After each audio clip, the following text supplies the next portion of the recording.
care of him, Moran.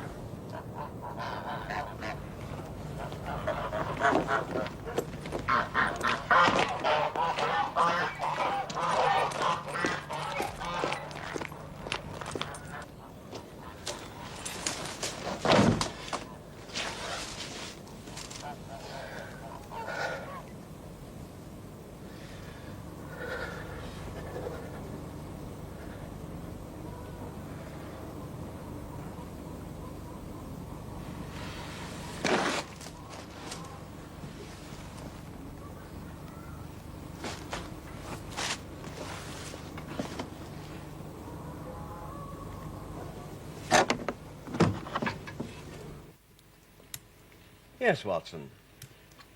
Yes. A good day for the countryside in any event, I think. I beg your pardon, Holmes?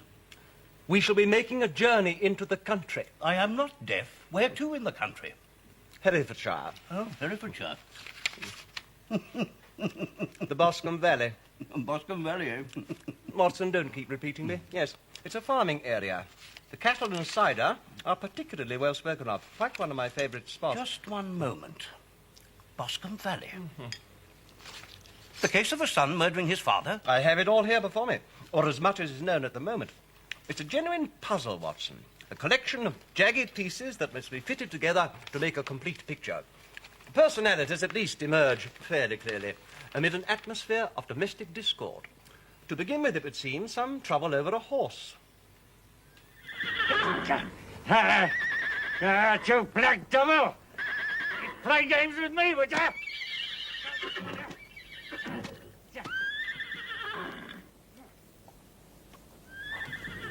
What the devil do you think you're doing, Moran? You'll never get him to answer all while you treat him like that, Mr. McCarthy. Mr. James knows how to handle him. Oh, Mr. James, eh? And where is the whelp?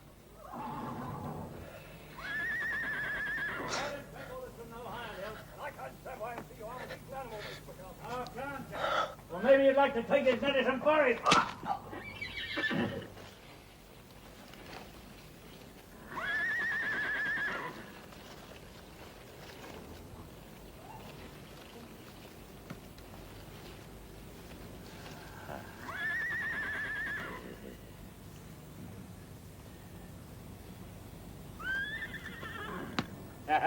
No. Well, I don't want that damned horse anyhow.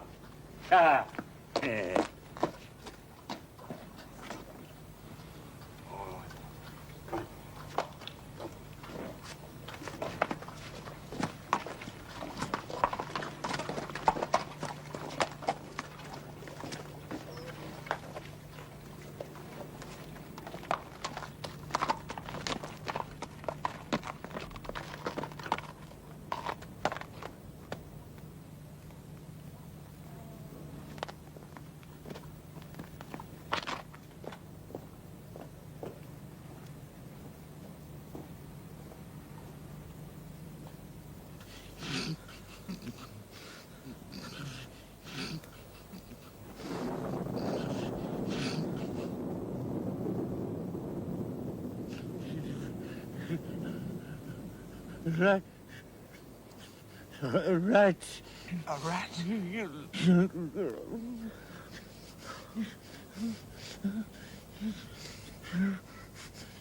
Rat. A rat?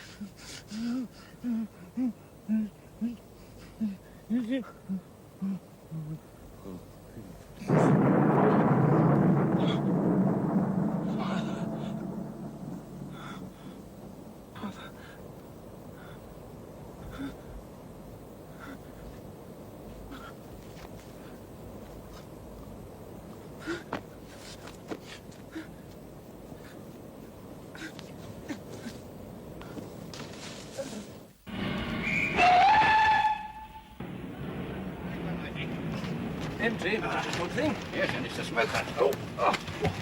Oh, can I assist you? No, I can manage. Go. Oh, young McCarthy is accused of murdering his own father. Yes, Watson. Of clubbing him to death with the butt of a shotgun. Unnatural. The evidence is circumstantial, but the case against the young man Looks exceedingly grave. And you are not altogether sure that you will be able to help him, hmm? Well, our good friend Inspector Lanner is admirably detailed in his information. He tells us, for instance, that McCarthy Sr., the dead man, was a much-travelled individual. He'd spent a long period of time in Australia, together with another resident of the Boscombe Valley, a Mr. John Turner, who is the largest landed proprietor in that part of Herefordshire. Colonials. Watson, Mr. Turner made a considerable fortune prospecting for gold in Victoria. So no doubt even life in the colonies can have its rewards. Well, in my experience... And now, if you please, silence. I was only going to say... Until Reading, I must undertake a more detailed study of this case.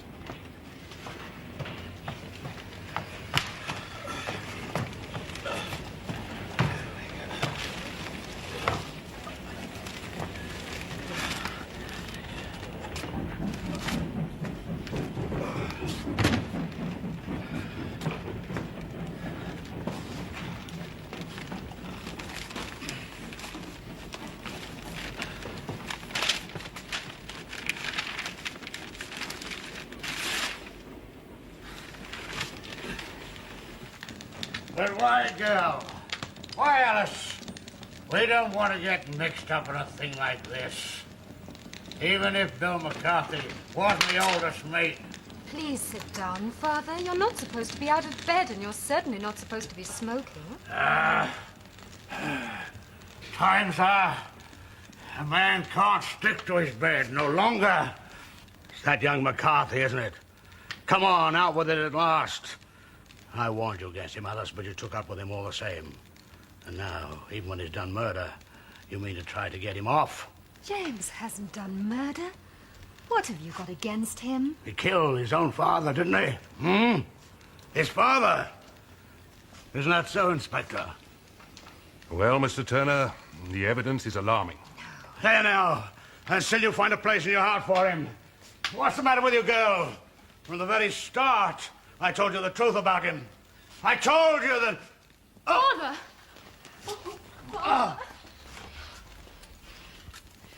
His heart, Miss Turner? He's been far too active a man ever to take to the life of an invalid. But he's wrong about James. He didn't kill his father. He couldn't have done. I know it.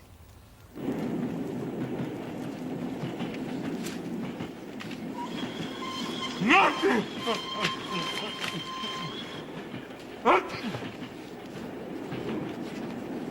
Yes, Watson. A diverting little murder. But I have no doubt that somewhere among the blood and gore we shall find the correct solution. Indeed, Holmes. After all, the art of detection is simply seeing beyond appearances to the hidden truth. For instance, though I've had no occasion to enter your bedroom for some weeks now, it is quite evident to me that you have changed your furniture round. Good heavens, Holmes. How in the world do you know that? You're shaving. It is less precise on the left-hand side of your face, proving that the source of light, your window, must now be on your right. Conclusion, you have shifted your dressing table. In so small a space, such a change would necessitate moving everything else. As for you, sir, I am aware, of course, that you are a tobacco merchant from Bristol, a secret drinker, and that at one time of your life you spent some years at sea. But why? But why, oh why, do you try to conceal the fact that you are such a profound admirer of Miss Marie Corelli? Sir, the dining car. Good. We should get to Ross in time for the inquest. There is some evidence from a 14-year-old girl, Miss Patience Moran, that I regard as vital. It were about 12 o'clock, I think, sir. I'd gone down to Boscombe Pool to pick some flowers.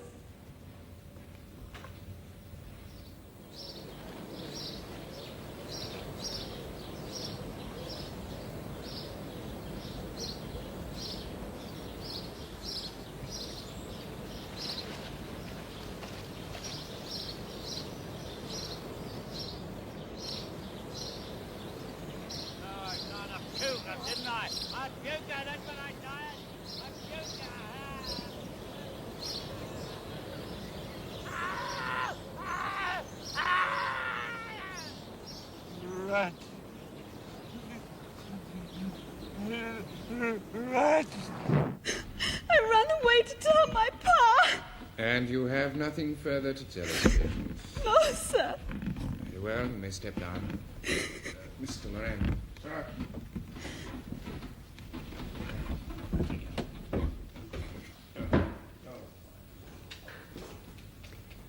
Mr. James McCarthy.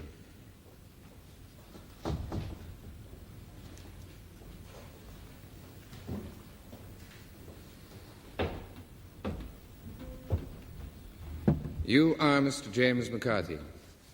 I am, sir. Did you visit the Boscombe Pool at about noon on June the 10th? I did, sir. And did you there meet and speak with your late father? I did. In fact, you quarreled with him, did you not? You lost your temper in argument and threatened him with the butt of the shotgun you were carrying. That is so.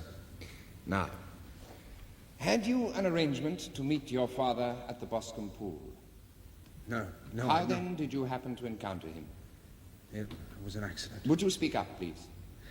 I'd been into Ross on certain business, and when I returned home, I decided at once to go out shooting. Shooting? Yes. I don't know why I decided that.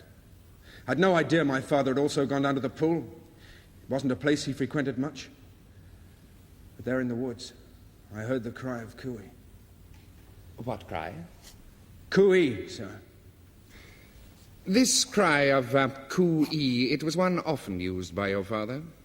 Yes, it's an Australian bush call. He generally used it when he wanted me. But he could not have meant it for you on this occasion. I'm sorry? According to your own testimony, he could hardly have known that you were near at hand. Oh, that's true. Isn't it more likely, Mr. McCarthy, that this story of going shooting on an impulse and hearing a cry of coo-ee is a fabrication, and that in point of fact you followed your father? No, look, I left the farm shortly after he did, that's true. But I didn't follow him. What was the point upon which you and your father had the quarrel, please? I should prefer not to answer. I'm afraid I must insist. Look, it's really impossible for me to tell you. It had nothing to do with the tragedy which followed. My father and I were always quarreling. Very well. Since you will not tell us what the quarrel was about, will you pray tell us what the result of it was? I was very upset. He said some very unjust things to me. I left him at the pool.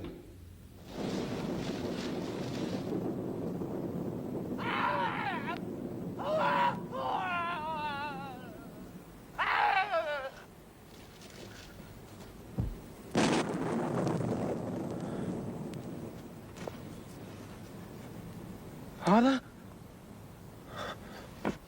Rat. Rat? Rat.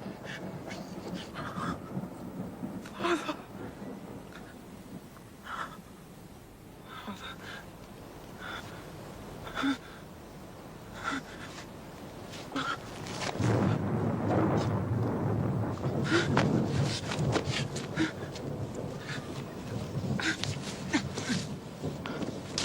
My father was dying, sir. He'd been struck down by someone who wore a cloak. What's this, Mr. McCarthy? We've heard no word of a cloak. What cloak is this? When I returned to the clearing, I saw a cloak by a tree. What sort of a cloak? An ordinary cloak. A plaid one, I think. Where is this cloak? It vanished, sir. It vanished? So there is no cloak? Well, when I looked again, it had gone. I see. It was there, but it had gone. After my father died.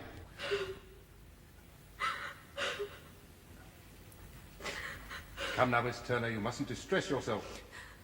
But you believe James is guilty, don't you, Inspector? You think him a murderer? Inspector Lanner represents the official mind, Miss Turner, and we know well enough the workings of that. James and I have known each other since we were little children. I'm certain he didn't do it. Please say you're certain, too.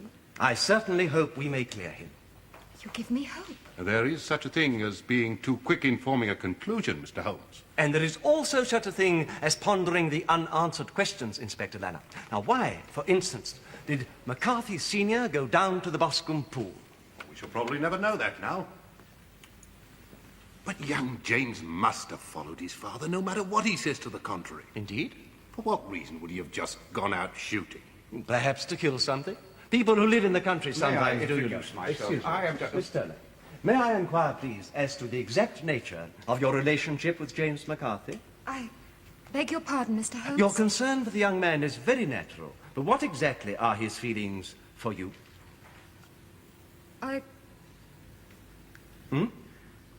I think James and I both realized that someday we would wish to marry. But of late he has become cold towards me, and my father has set his face against the match. That is true, Mr. Holmes. Now, why is that, Miss Turner? I'm not sure. Until about 6 months ago, he seemed not to be concerned. But recently... Well, we mustn't tie you any further just now. Lana, perhaps you'll be so good as to see Miss Turner to her carriage. Of course, Mr. Holmes. This way, Miss Turner. Goodbye. Poor pretty creature. What? You see no ray of hope either, Watson? Well, the case against young McCarthy, it's so black, Holmes. On the contrary, Watson, all the evidence against him stems from his own testimony. There is no invention there. It's much too curious. What can it mean? Then you believe he is innocent? I believe in honest men, my friend. Poor pretty creature. Lana, can you arrange an interview with McCarthy for me, please? Why, certainly, Mr. Holmes, this evening. Excellent. And what inn in the town would you recommend? The Herefordshire Arms in the High Street. Thank you. Watson, what are you doing? Come along, we have work to do.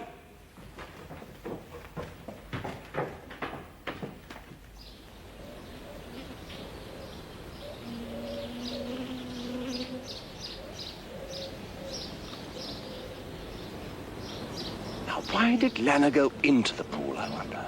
Lana? That left foot of his with its inward twist. It's left its mark all over the place. It's going to make things very difficult.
Well, Holmes? Hmm? Ah, Watson. Yes? Yes. Take care of that stone. What for? It's the murder weapon.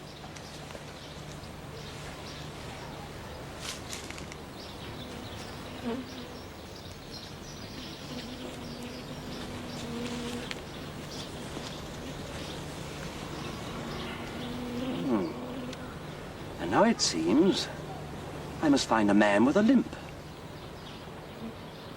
Is it true, Moran, as Mr. James testified, that he and his father were always quarrelling? What's that to do with me, sir? Is it true? Dogs on the street corner they seemed, often as not. Now, if you ask me, it was more the father's fault than the son's. And what did they quarrel about? What is it you want with me, gentlemen? If you've a question to ask direct, ask it out. And I'll answer as best I may. But I'll not be at your tales. Very well, Moran. Did you visit the Boscombe Pool at about noon on June the 10th?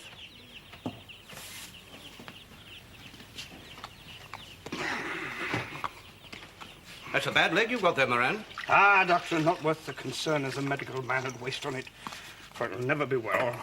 How'd you get it? In the cavalry, abroad. Off Afghanistan. I should say this farm was a good little holding, Moran. I suppose Mr. James McCarthy inherits everything? Yeah.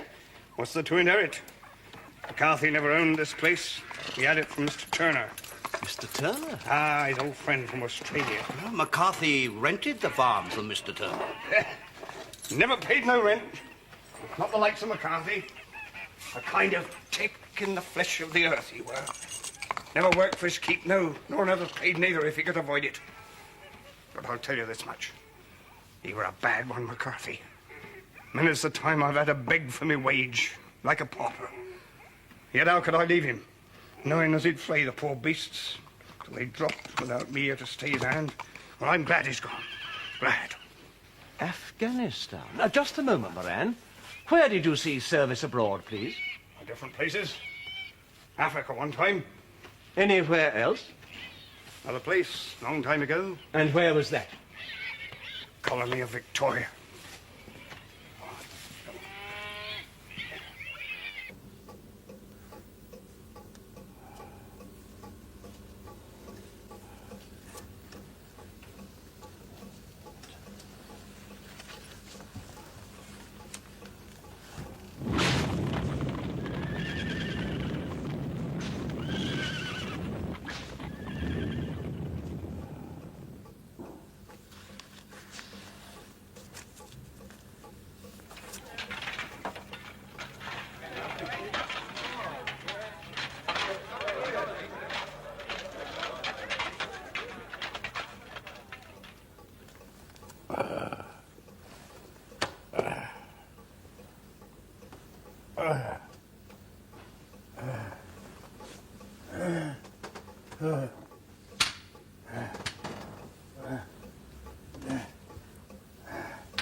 No, Father. Still much too ill. Come back to bed. 6 weeks.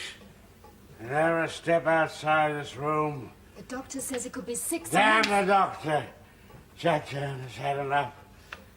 He'll fight an enemy on his 2 feet. But he will not. Oh. Who the hell is it? Mr. Sherlock Holmes, Father. Mr. Sherlock Holmes, eh? Well, this is a turn-up, isn't it, eh? Mr. Sherlock Holmes, eh? I'll take care not to tie him. Don't worry.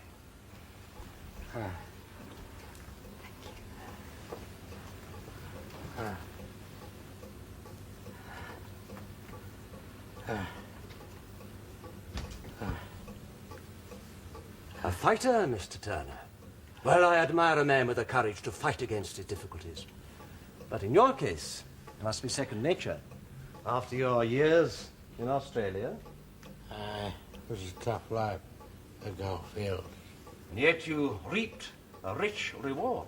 A reward which you shared most generously with your old friend William McCarthy when he too returned to England.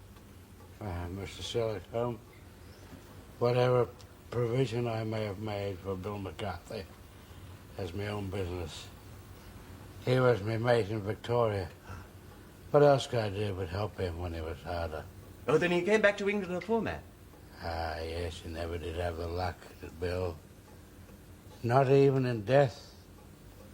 He struck down by the hand of his own child. Yet you were not deceived by his son, were you, Mr. Turner? Long before there was any reason to think ill of him, you had already observed enough of his character to forbid a marriage between him and your daughter. Is that what you've come to talk about? Why, if you please, were you so sure that James McCarthy wouldn't make Alice a good husband? Because he was Bill's spawn, wasn't he? He was Bill's spawn. Yes, Mr. Holmes, Bill McCarthy was my mate, but not as you'd call a decent man. He was cruel and grasping. Like father, like son, I reckoned. And why not, eh? Listen. By thunder. You hear it? Hear what?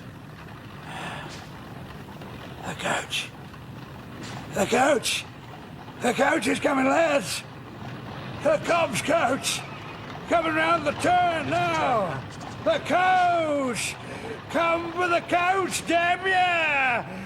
The Goldfields coach!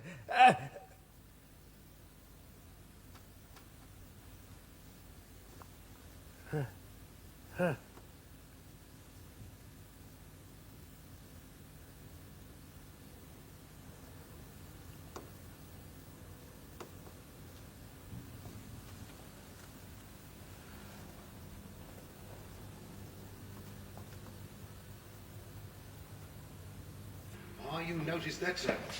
Why, Dr. Watson, the reason I went into Boscombe Pool was to rake around. Oh? Find out if some weapon had been thrown in there. So you yourself were not convinced that the murder had been done with the gun butt, Inspector? Well, there was blood on the butt, yes. But no sign of skin or hair. Interesting. Tell you something else. Old McCarthy was quite a hated man in Boscombe Valley. I'm sorry to be late, gentlemen. Oh, Mr. Holmes, what news of Moran? Well, he certainly is not our murderer. Indeed, Holmes? No, he didn't know McCarthy in Australia. They were there at different times. What about the leg, the limp, the footprint? His boots are a good size smaller than those of the limping man down by the pool. How do you know? I measured them. Lana, can we see the prisoner now, please? Of course, Mr. Holmes, officer. Thank you.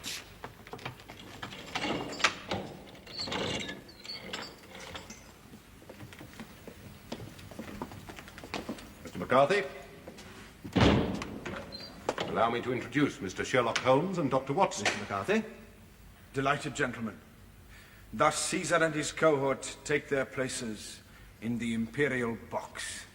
Ave moritur te salutant. Oh, pessimistic, Mr. McCarthy. But then no doubt a classical education can provide a man with words for any extremity of feeling. It was my father's only good gift to me, Mr. Holmes. Now, Mr. McCarthy, I can only help you if you make up your mind to be completely frank with me. What, pray, was the quarrel about between you and your father on the afternoon of his death? I have already said in court that I cannot speak of that. It is impossible. Why is it impossible? It is simply impossible. McCarthy. Then will you tell me this, please? During his time in Australia, did your father have anything to do with Cobb's coaches? Cobb's coaches? Holmes, what on earth? One moment, please. Well, now that you come to mention it, yes, I think he told me once. He'd been a driver for a couple of years. I am sorry to say that few people seem to be saddened by your father's passing, Mr. McCarthy. Are you? That is not the question of a gentleman. You believe yourself to be very different in character from your father, don't you? There was hardly a single point of similarity. Why do you insist upon shielding him? Shielding him? Yes. We can only assume that you do not wish to reveal the cause of the quarrel between your father and yourself because you believe in some way it might tarnish his memory, Mr. McCarthy. You think that? You think I'm refusing to speak because my... Oh, dear heaven! I'm not concerned for my unfortunate father's reputation. What I fear for is the reputation of a lady. A lady? Miss Alice Turner. She's not to be involved, Mr. Holmes. I understand. No, she must not be. Look, I refuse to have a... My father, on the afternoon of his death, and for some time before, had been trying to convince me that it was my duty to marry Miss Turner. Your duty? Yes. He knew I loved Alice. Mr. Turner had forbidden the match, but my father wanted me to defy him, to steal Alice away. I ran from him, wishing death on his head, willing it. But if, as you say, you love Alice Turner, why didn't you want to obey your father? Because Alice Turner and I can never be married. What did you say? No. Whether I'm acquitted of my father's murder or convicted, it makes no difference to that. Well, it doesn't take much imagination to guess why my father wanted the match. But even he didn't know what an impossibility he was asking. You see, I can never marry Alice Turner, the woman I love. Because you are married already to someone else.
But how did you know he was married? A very simple deduction, Watson. I had seen the mark of a wedding ring on his finger. Now, shall we try the local cider before making a further call? Landlord. We're going out again, Holmes? I fear so. This evening? Mm-hmm. Well, what about dinner? Oh, that can wait. I beg your pardon? Landlord. Yes, sir. 2 tankards of cider, if you please. 2 tankards of cider it is, sir.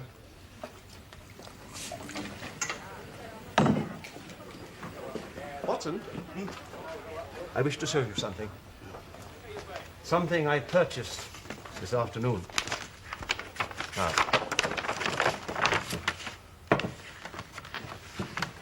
You see? What part of the world is that? The colony of Victoria. The goldfields embracing the major coach routes were about here. I don't understand. Now, Watson, Australia and things Australian have loomed large in this case. That curious call of cooey, remember? Now, if that was not meant for young James McCarthy down by the pool, it must have been for somebody else who would also understand its significance. Another Australian. Excellent. And that dying croak of a rat. Croak of a rat? Watson, look. What do you read? A rat. And now? Ball a rat. Oh, Ballarat. Ballarat, a famous town of the gold rush days. Perhaps that is what McCarthy was trying to say when he died. Ballarat. But why? To identify his murderer. An Australian from Ballarat. A man who limps and possesses a plaid cloak. Extraordinary. You know, it's a very odd thing, Holmes, that for some reason or other, that name Ballarat has a deuced familiar ring. Yes, Watson. Perhaps if you were to cast your mind back some 10 or 12 years to the overseas page of the Times. Oh, dear, 12 years. A bushranger. What? Well, highwayman. Highwayman? Mm-hmm. Great Scott, yes, a highwayman. Yes. Yes, a trail of crime and robbery, appalling. Mm-hmm. He was never caught, you know. Nope. What was his name? It was... No, don't tell me. Black Nat. Black what? Black Luke. No. Try again. Tom? Black Jack. You've got it. Black Jack of Ballarat. Precisely. Yes, but how on earth could Black Nat... Ah, thank you. Your turn, Watson. What? Your turn. Again? Yes. Your very good health. Thank you, sir. You red-handed this time, didn't I? Oh, no, my girl. Now, I've had as much of you as I can stand. You pack your bags and get off. But I haven't my fare back to Bristol. I whistled for it. Tried to help you, I did. But you took advantage, didn't you? Right then, what about my wages? You had 'em. In gin. You mean I'm to get nothing? That's right. Shylock! Miser! Shylock! Miser! Get your hands off me! Have ya? You think I care? Get penny, don't you touch me! I'll be better off without you, you see if I'm not! Better off without skinflints. I don't need the likes of you. I let the Lord you. Get off of me! I'll tell you always when you are, then you see if I don't. My apologies, gentlemen. Not at all. Oh, that girl. Been more trouble than she's worth ever since she's been here. She certainly does not appear to have the most even of tempers. She only come to these parts to be with her husband. Now he's been took up by the police. Indeed. Oh, ah. A murder. The young McCarthy boy, you know. What? He is married to that creature? Oh, so it seems so. They do say he's a decent sort of boy for all he killed his father. It's a rum business. Holmes? Yes, Watson. I will have a word with that young lady. Do you require my assistance? No, have a care for your cider. Wait for me here. Willingly. Mr. Holmes, Dr. Watson, my father, he refuses to rest at all now. And he's so weak. I think he's dying.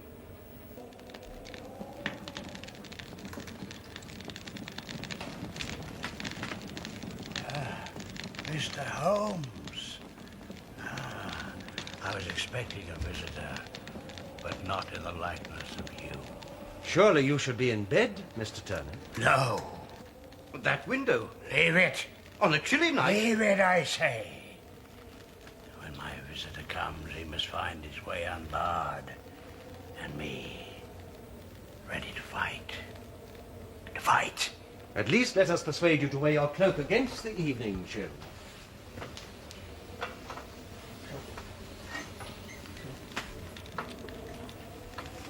Your plaid cloak. And take a cigar. The finest Indian, I perceive, giving that distinctively pale, thick ash, which leaves its identity even when dropped to the ground. And your stick. No doubt, if a man in your state of health were to attempt to walk without it, the result might well be a queer, lurching gait, not unlike that of a man with a limp, especially if he tried to be energetic.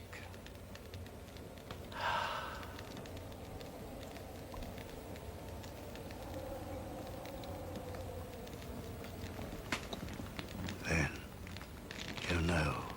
I resisted the conclusion for a very long time, Mr. Turner. It just did not seem to me possible that such a sick man could make the journey from here to the Boscombe pool. Bill McCarthy sent me a note saying that he wished to see me urgent and private and suggested the Boscombe pool. I knew I must go. I went out those windows. I knew his call would tell me where he was waiting.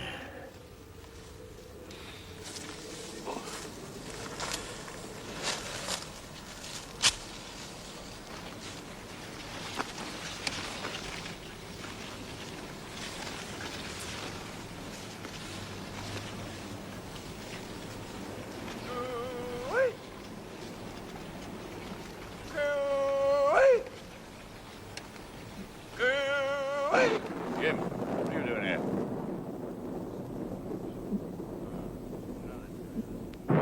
I hadn't thought to find no one with Bill, his boy, and then their talk. You're going to do as I say, aren't you? You're going to do as I say. They spoke of how young Jim should marry with my Alice. Take her by force, even. So I knew why McCarthy had sent for me to come. Oh, and there was darkness in my head. That's a puker I raised. A puker! A puker!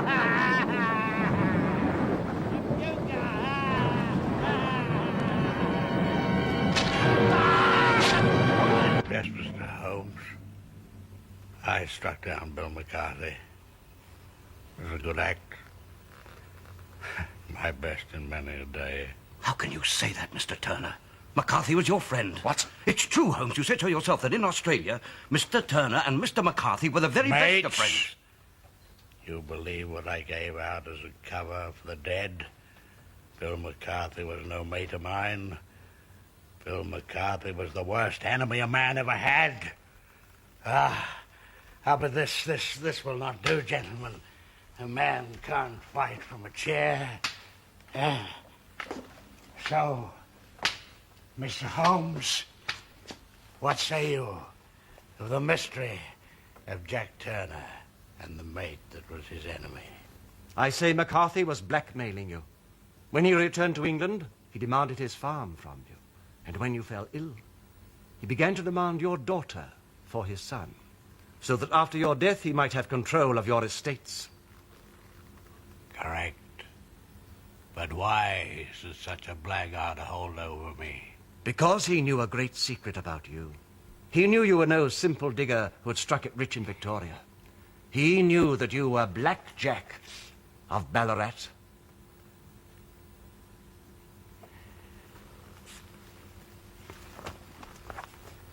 A man makes bad mistakes in his lifetime, gentlemen. But he does not expect to pay for them to the last drop of his blood. Those days there are easier ways of laying hands on the riches of the gold field than grubbing in the earth for them. And when those fools miners made a strike, they taste their luck in rum and head for the nearest town with their gold. And all me and my men had to do was to persuade the coach driver to stop. One day the driver was Bill McCarthy. Oh, I never meant to kill, but a drunken miner tried to rush me. And up there in his box, Bill McCarthy saw and kept all in his heart not to inform against me, but to wait his moment till I had a position in life and a daughter to be concerned for. And then, like a leech, have a fill of me. There at rest, gentlemen. Black Jack of Ballarat, bushranger, gold thief, and twice a murderer. I have prepared a statement which I must ask you to sign, Mr. Turner. It says... Yes, I can guess what it says. Like father, like son. Oh, I pray God I was wrong.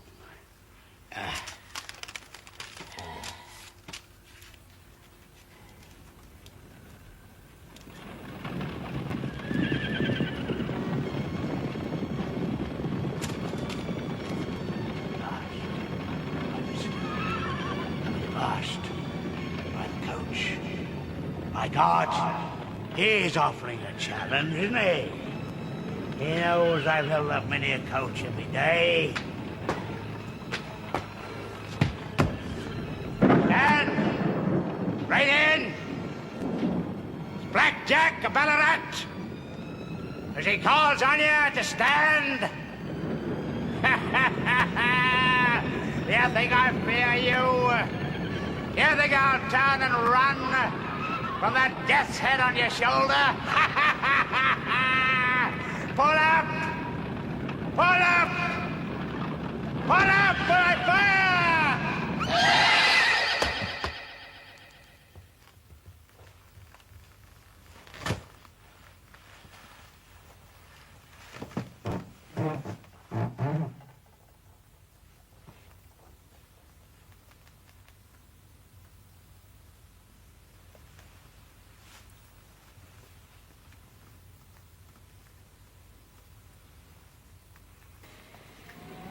The thing that distresses me, Holmes, is that young McCarthy and Alice Turner will never be able to marry. Why not, Watson? Well, he's tied to that dreadful barmaid creature, Stella. Oh, Bella. Well, I suppose when he was torn between his father's insistence that he should marry Alice and her father's opposition to it, Bella consoled him.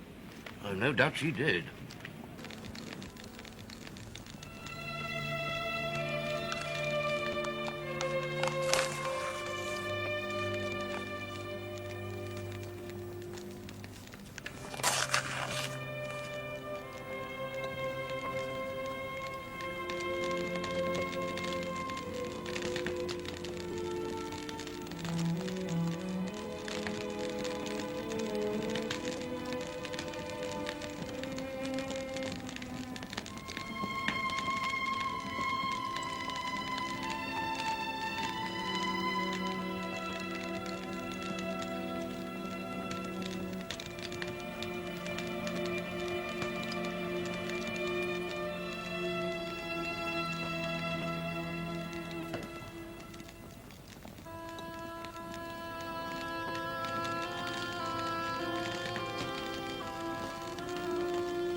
Yet when I spoke to Bella the barmaid, she seemed perfectly willing to let young McCarthy go. What? Bella's loyalties are somewhat individualistic, Watson. I persuaded her to return to her legal husband. He's a seaman. His name is Arthur. Bigamy? The world is not always as we would have it, Watson. And now, if you please, silence for my pocket Petrock. Outrageous. Scandalous. What in the world are we coming to? Oh, good Lord.